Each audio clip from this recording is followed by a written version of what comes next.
was the type of guy who hired a local artist to paint a local basketball court, to do book bag giveaways.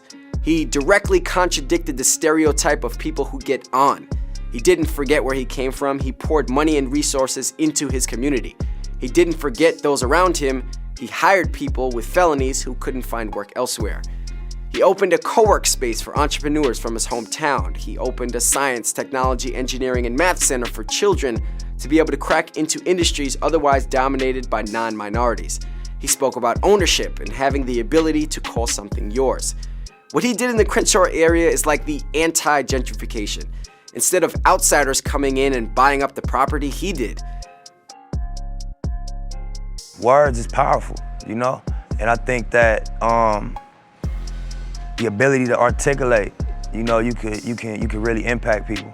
I think as human beings, everybody has a natural gift and a natural passion, but then you go outside and you get influenced and you feel pressure from what's going on outside.